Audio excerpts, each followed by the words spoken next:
যারা গণভোট চায় না মূলত তারা জনগণের গণশত্রুতে পরিণত হয়েছে। গণভোটের বিরোধিতাকারীরা জাতির শত্রু, গণগণের শত্রু। যারা আগামী দিনে মানুষের সুষ্ঠু ভোট নিশ্চিত করতে চায় না তারাই জাতীয় জুলাই সনদের আইনি ভিত্তি দিতে চায় না। যারা জনগণের ভোটের নিরাপত্তা নিশ্চিত করতে চায় না তারাই জাতীয় জুলাই সনদের আইনি ভিত্তি দিতে চায় না।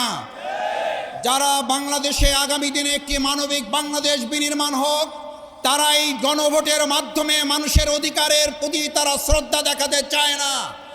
যারা গণভোট চায় না মূলত তারা জনগণের গণশত্রুতে পরিণত হয়েছে। গণভোটের বিরোধিতাকারীরা জাতির শত্রু, গণগণের শত্রু।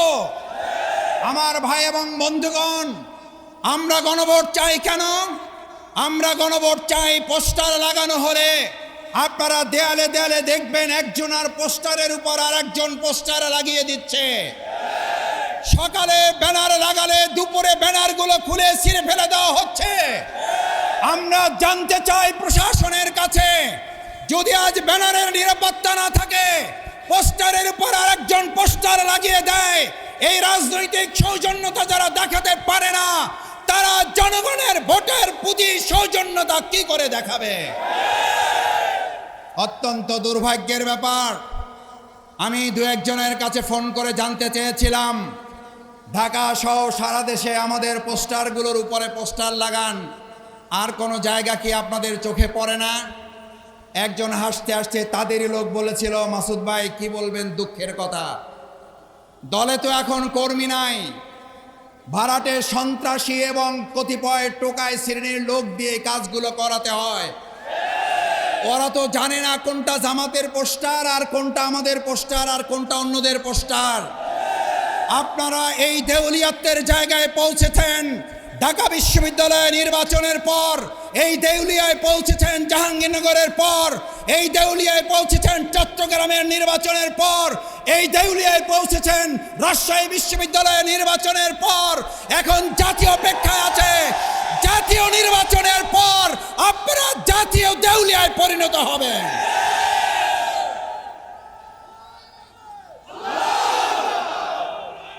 আমার ভাই এবং বন্ধুগণ, আমরা খুব বিস্মিত হই একটা দলের দেউলিয়াত্ব কোন জায়গায় পৌঁছলে।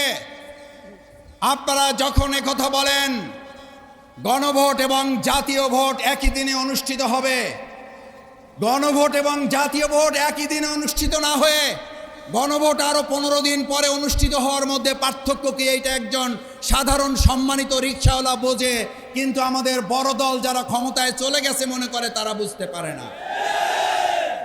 আপনারা যে বুঝতে পারেন না তা নয়, আপনারা বুঝেও না বুঝার ভান করেন, এই কথাটা জাতি বুঝতে পেরেছে।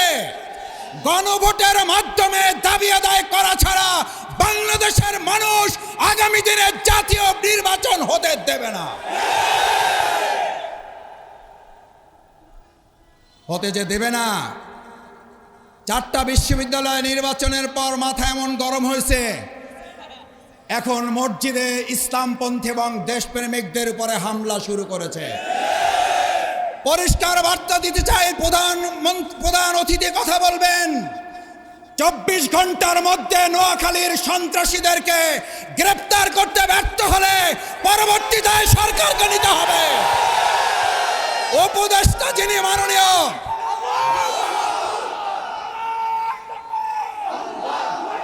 যিনি স্বরাষ্ট্র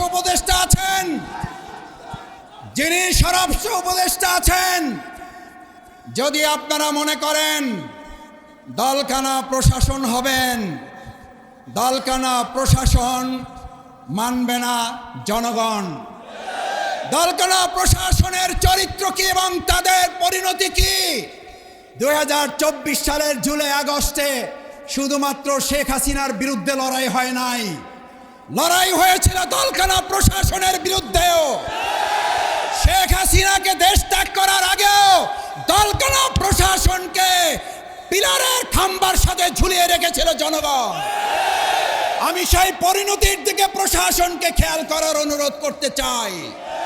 নতুন করে বাংলাদেশে আর কোনো দলবাজ প্রশাসন তৈরি হোক, যারা নোয়াখালী প্রকাশ্যে মসজিদে কোরআন চর্চার উপর হামলা করার পর এখনো কাউকে গ্রেফতার করতে পারেন না। তারা জাতীয় নির্বাচন সুষ্ঠুভাবে করতে পারেননি, দেশের মানুষ তা বিশ্বাস করে না। আপনাদের গোয়েন্দা তৎপরতা কোন জায়গায় পৌঁছেছে? একের পর এক জাতীয় গুরুত্বপূর্ণ স্থাপনায় অগ্নিসংযোগ হচ্ছে, দুর্ঘটনা ঘটছে। আমরা মনে করি বর্তমান সময়ে যারা আর নির্বাচনে ভালো ফল করতে পারবেন না বলে হতাশ হয়ে পড়েছেন, তারা সহ ফ্যাসিস্টদের কিছু প্রশাসনের অংশের সম্মিলিত তৎপরতায় এই কার্যক্রম হতে পারে বলে দেশবাসী মনে করে। স্পষ্ট কথা বলতে চাই, এগুলো বন্ধ করুন, না হলে আবার জুলাইয়ের মতো আমরা রাজপথে নেমে জনগণকে সাথে নিয়ে প্রতিরোধ করে তোলা হবে, প্রতিবাদের আগুন জ্বালানো হবে, জনগণের অধিকার আদায়ের জন্য আবার জীবন বাজি রাখা হবে। সেই আহ্বান জানিয়ে আজকের এই কর্মসূচিতে এখন আপনাদের সামনে প্রধান অতিথির বক্তব্য রাখার জন্য অনুরোধ করছি। আজকের এই বিশাল সমাবেশের সম্মানিত প্রধান অতিথি, আজকে আপনাদের জানা থাকার কথা ডক্টর সৈয়দ আব্দুল্লাহ মোহাম্মদ তাহের, সাবেক এমপি, অনিবার্য কারণবশত এখানে উপস্থিত হতে পারেন নাই। তিনি আপনাদের সকলকে সালাম জানিয়েছেন। এখন আমাদের সামনে প্রধান অতিথির বক্তব্য রাখবেন বাংলাদেশ জামাত ইসলামী কেন্দ্রীয় নির্বাহী পরিষদের অন্যতম সদস্য, অবিভক্ত ঢাকা মহানগরীর সাবেক আমির, বাংলাদেশ জামাত ইসলামীর সংগ্রামী সহকারী সেক্রেটারি জেনারেল, জননেতা জনাব মাওলানা রফিকুল ইসলাম খান। বক্তব্য রাখছেন মাওলানা রফিকুল ইসলাম খান।